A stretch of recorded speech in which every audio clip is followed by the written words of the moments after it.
Hey guys, Philosopher here, and today I'm doing my day 665 roster review. So I do these roster reviews by popular request. It was actually the number one request I had for videos. People wanted to see kind of what I'm doing with my roster, what I've upgraded, why I'm upgrading it, what my plans are, and so they can understand from my reasoning and figure out, maybe some tips for their own roster, what they're going to do. I will just say one thing I want to say as a starting point, that is the purpose of this video. It's not to flex. It's not to brag. It's not for you to draw comparisons. It has nothing to do with that. And so the whole purpose of this is so you can understand what investments I'm making and use that to get insights for your own roster. Now, the last time that I made one of these videos was 40 days ago, 2 days after I finished DD5. And so, today is my 665th day playing the game. My last one was at day 625, so 40 days. And in that time, I was in the last video, I was 19.8 million, 19.86 to be exact. So I'm a little over 1 million TCP gained. And most of the TCP I gained was from the Avengers Tower. A lot of it was from the Avengers Tower event. There's some other things I did, but I did a lot of upgrades from that event. And the reason that I will say that a lot of those upgrades were during that event is because I've been spending gold on selected pieces of teal gear. You'll see I have a pretty good stash here of teal gear that I've hoarded up. I've also been, at times I've been purchasing G14 and G15 uniques. And this is something I brought to the devs' attention. I just think that there's too much of a bottleneck here for some of those G14 and G15 uniques, along with gold and training mats, but particularly gold, because folks are buying their G13, 14, 15 uniques in here and other things. But when you look at my roster and look at the improvements and upgrades that I've made since the last video, one obviously that's going to stand out, you can see it right here, is Avengers. So during the last video, Eternals. If you look here, during the last video, my Eternals were Gear Tier 15. I brought them both to Gear Tier 16. In addition, I upgraded Cersei from 5 to 6 red stars, and I upgraded Icarus from 6 to 7 red stars. And the reason I'm able to do that is just they are definitely making gold promos more available than they used to. I mean, it used to be that you might be able to do 1 to maybe 2 upgrades a year if you were lucky. And there's a lot more of that lately. And so it's making it so that, I'm able to get a lot more of my characters up to 6 or 7 red. I think this is enough. I don't plan to take Cersei to 7 red stars. The reason that I brought these characters up is they're right now, they're so important in the game. I use them in arena. I use them they're important in war. They're important in raids. I would say important in raids. They're useful in raids. I mean, I think raids, the new warriors carry those nodes, but still I use them there. And so I figure since I use them in all game modes, they're at the top of the meta. I'm getting them up now. Okay, so that's what I did there. And I've also maxed out Dormammu to the extent that I'm able to. He got me a lot of use during Avengers Tower, as you can imagine. And, he's fantastic. So what about the other upgrades I've done? I mean, I think that's the more interesting thing when we look at this. And let me just start by talking about the new characters, because I think that is going to interest people the most. So what did I do with, for example, Magic and the Uncanny team? So I did max out Magic. And the reason I did it is partly because I was making videos and streams. In other words, one thing that I try to do in these videos is talk to you about what I do because I'm making videos and streaming and all that, versus what I do because this helps me in the game. I did this for streaming purposes, but I think I ultimately would have done it to improve my roster anyways. What I would have done if I wasn't a content creator, is I probably would have been in wait and see mode and see how the team worked for others first. What I ended up doing was I brought her up to Gear Tier 15. Then I had Storm at Gear Tier 12. I brought her up to Gear Tier 14, and then for that Avengers Tower, brought up to Gear Tier 15. I also brought Phoenix up to level 85. I think that was during Avengers Tower. I brought Cyclops from gear tier 13 to gear tier 14. Having him at gear tier 14, having Storm at the time at gear tier 14 instead of gear tier 12, and having Magic made it so that my Uncanny could reliably beat Black Order in War, could reliably beat, Mercenaries, a bunch of other teams, and has been very good on defense when I've placed it on defense. So a very, a good, strong, well above average war team, and that's really all this is at this point. So for whom does this make sense? Really, to me, Magic only makes sense for people who invested a ton in Uncanny already. Like you have this massive Uncanny team, and you're kind of very, very end game, because she kind of refreshes your Uncanny team. She has some kit that makes it so that, for example, she clears the ability block. She undoes what Ebony Maw does. Ebony Maw counters Phoenix, so she kind of uncounters Ebony Maw and gives a lot of damage to Storm and Cyclops via the charges. But other than that, other than a real super endgame player, not very useful to upgrade. My Web Warriors, this is the first team I've not maxed out from the beginning for quite some time. The reason I didn't do that is simply because, first of all, the devs gave us access on the test server to maxed out characters. So I felt like I already showed you the characters maxed out.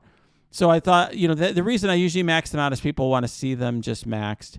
And I thought one of the interesting questions this time was going to be, at what level do they outperform the symbiotes? And I can say that at this level that I have them, gear tier 14, not 15, level 80, they outperform the symbiotes. And my symbiotes are large. I still am running Symbiote Spider-Man with them. But they, my Anti-Venom's also large because I brought these two to DD5. But these rest of these characters, I had them at gear tier 14. Carnage as well. And then I had Scream at 15. And they outperformed them pretty well. Not like a massive amount, but a decent amount at the level that they're at, which is gear tier 14, level 80. About the level I had Venom and Carnage.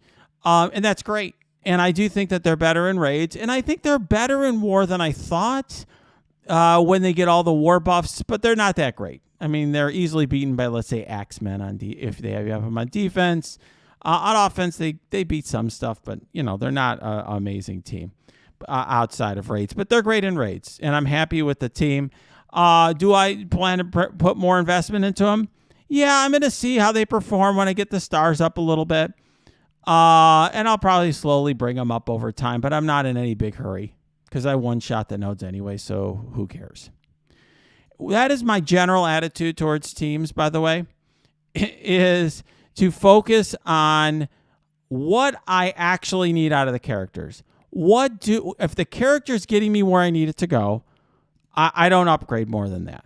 Okay, so if we go to the rest of my teams, you'll see, for example, AIM, I haven't upgraded since the days when I was using it to beat one of those nodes in the Doom War campaign. As Guardians, I don't upgrade them at all. Hella I use in war with the Supernaturals as like a low-end attack team. Astonishing X-Men, I still haven't upgraded. I have one of the smallest Astonishing X-Men teams in my alliance. We raid every day. The mutant sections are harder than the tech sections, but I don't really want to put more into this team. I mean, they're already kind of at their limit here. I'm not really eager to invest more. Let's see what happens with more mutants. The team does fine. Gets me through the nodes. That's sort of where I'm at. This is not an important team outside of raids, and they get me through the raids. My Black Order, since the last video, I did put Blue ISO on Proxima Midnight and Corvus Glaive, and I think that was inspired by Avengers Tower. I already had Ebony Maw, Cull, and Thanos with Blue ISO, but I still haven't brought the team up. They're still level 80. Haven't taken them to 85. Cull Obsidian still gear tier 14. Corvus Glaive still gear tier 14. Basically, I have not taken them up since the days when I ran Proxima, Ebony Maw, and Thanos in DD4 when I was racing. Have not brought them up since then because I saw at that time, early last year, a year ago, I saw them as falling off, which they did. Brotherhood, I have not upgraded at all. Eventually, I will probably put some Blue ISO because I have quite a few orbs saved up from all this raiding. But I haven't done anything more with them. Having that big blob with the blue ISO is generally enough. Got that amazing ISO attack. I still have, with Fantastic Four, I haven't done anything with them since the last month. This is sort of a team I brought up just when they increased the number of war slots. Don't think they're really all that exciting. Obviously I brought Invisible Woman up just because I was racing. Wouldn't have brought her up otherwise. Guardians are worthless garbage. Drax is just a plug-and-play character I use in war because he has a taunt on his when he spawns, what we call a pre-taunt hand, or just at the minimum I needed for that event. What is it? The Catalyst event. Heroes for Hire, I have not upgraded them. Since the point, I haven't put any teal gear on them other than I used Misty Knight as a budget character when I was racing DD5. This team is what it is. They're very highly upgraded because I needed to for my level of war competition and the resources I had, but not investing a penny more in that team. You can punch up on them with Weapon X pretty easily. Hydra, I did pull a 6 red star on Hydra Grenadier, but otherwise, you haven't seen a lot, no upgrades since my last video. I do use this team in war quite a bit. These top 5 characters. Winter Soldier is just at this level because of that unlock event. Otherwise, I think another minion is better, but he's fine enough. Gets the job done. I just stick him in there. My Infinity Watch, I have not upgraded since DD5. I brought 3 members to DD5 because I needed them for I pressed to upgrade on him accidentally, but he was good for Legendary. These 2 I brought to Cosmic, and that was fine. Don't plan to put anything more in Infinity Watch. I get people asking me, by the way, all the time, why don't you, Philosopher, get your Gamora to G16? Why don't you get your Adam Warlock to G16? As I've said before, my entire philosophy in this game is not to spend resources unless I absolutely have to. I hoard resources so that when I really need to get something done, you can see I could just click all at any time and get this done whenever I want to. But it gives me the power to just immediately bring up characters as needed. I've done it before in the middle of wars. I did it when we were climbing Avengers Tower. Whenever I need a boost, I get it. But otherwise, I'm just getting my characters to where they need to be. Inhumans. Now, I did bring up Black Bolt to Gear Tier 15 for Avengers Tower. And I had been holding off forever because I never needed him above Gear Tier 14. And I regret doing it because I ended up losing that attempt. I tumbled from 3rd place down to whatever I finished 14th because I screwed up the final attempt with relying on Black Bolt. These guys are the edge of the meta. I wouldn't really put a lot into them unless you need them for war. I do think I will say that Black Bolt will have a resurgence a little bit with Dormammu. Preventing revives from Dormammu is something he actually does well, but otherwise he's power crept. He's just an old in the tooth character. Kree, I've done, as you can tell, done nothing here. Marauders. Let's talk about that now. The Marauders, this is a team that I think are basically, these characters are all just a worthless investment at this point. I keep people asking me, do we want to bring Mr. Sinister to GD5? Why? He's just an old power crap character. If this game had mods or something like Star Wars Galaxy Heroes, maybe, but his speed, if you could make this guy 150 speed, then sure, you could if you could put some magical way of getting him up in speed, then you could make him outspeed the Dormammu and clone it or something, but you can't do that, and he just stands there and he dies with his pitiful amount of health and everything. He's just slow, but it usually doesn't even take a turn against really high meta. And then the mercenaries, like I said in my war videos, they do get some additional use in hybrid teams. I did bring up my Merc Rycard to Gear Tier 14, and I put Blue ISO on him. That did help my mercenary team get a lot better. Got a couple defense wins out of it, but pretty rare to get any at my level. New Warriors, I haven't done anything since CD5 with them. Don't plan to bring Deathpool up because she's getting the job done at the level she's at. And then, let's see, Power Armor. Of course, I've done nothing with them. They don't have much power anymore, so to speak. Pimtech, done nothing with this team. Another Sorry, team. Really never was very good. Ravagers. I get asked a lot about this team because this is we got this new character. I think he's going to be the best character of the patch. I think he's got some real standalone value, so I'll bring him up. This team I'm thinking of bringing up just for like having a blitz team. Like bring it up to some lowish level in purple gear. Just have a blitz team, and I could throw him on it and blitz or something. But otherwise, I don't know. I mean, this is a team with a lot of investment will get you to where that uncanny team is. I think they'll be maybe better than that uncanny team, better than the Web Warriors in war, but like that's all they are is a war team, and you have to spend T4s, you have to spend all this gear. Like gearing up 4 characters I've never geared before, it's just a lot. I haven't even spent the gold to rank them. I haven't even gotten them above 4 stars so I could use them as drop characters in the Red Star Blitz back in the day. So I'm not excited about that. Shield, it's another pretty much a dead faction that I just use as, throw in Blitz. Shadowland, Secret Avenger also since DD5. I mean, it's a great team, but since DD5, obviously there's nothing more I could do. I've already maxed them out. Haven't bought any more red stars there. Shadowland I have gotten investment. I have brought these characters to level 85. So I used to have these 3 characters at level 80. So I brought all 3 to level 85. I'm going to do the same today because it's Scarlet Spider event day. I'm going to do the same thing for Elektra because this is an increasingly important war team because the speed that they get on spawn allows it to outspeed much newer teams. So this is definitely a good team, a worthwhile team to invest in for war. Really held its value better than anyone could imagine. I haven't upgraded Sinister Six anymore, although I think they're an underrated team on war offense, but not enough for me to invest in them at this stage. They're a pretty old team. And then Supernatural, they're they can very good against Web Warriors at low levels. It breaks down a little bit as Web Warriors get big. They can outlast you, and these guys are a little brittle, but they can get wins against Web Warriors if the Web Warriors aren't large enough and buffed enough.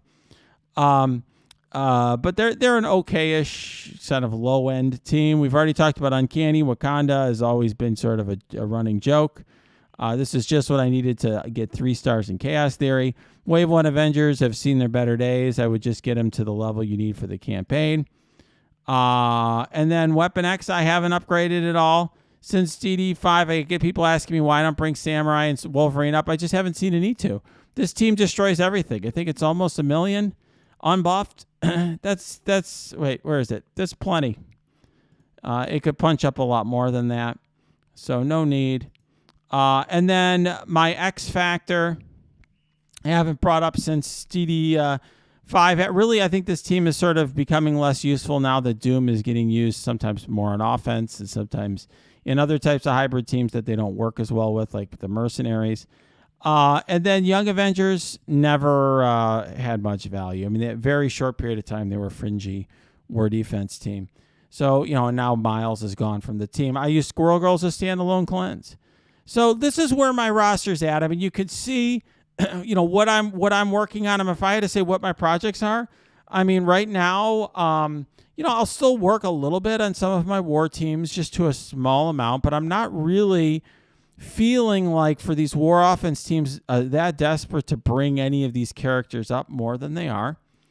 Other than if I had, I do have a good amount of orange gear, but I'm trying to save up for Apocalypse and whatever other characters are going to come up with.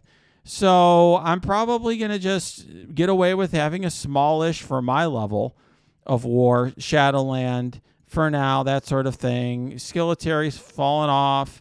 Kind of live with my teams as they are. Maybe I'll bring the Web Warriors up with. I'll do a little bit with the Ravagers, and bide my time till the next patch comes out. All right, guys. If you like this video, you have comments, you're angry, because I've spent money in the game or because I didn't upgrade your favorite character, you can post that below. I will look at your comments. And you can also go to my Discord. In all seriousness, I love your questions, love your feedback. We've really built a great community on my Discord, so Please join it if you really care about constructive theory crafting and comments. And also, look, go to my Twitch stream as well. Great community there. And if you want to support our channel and its efforts, please click the link below and make a purchase with Amazon coins.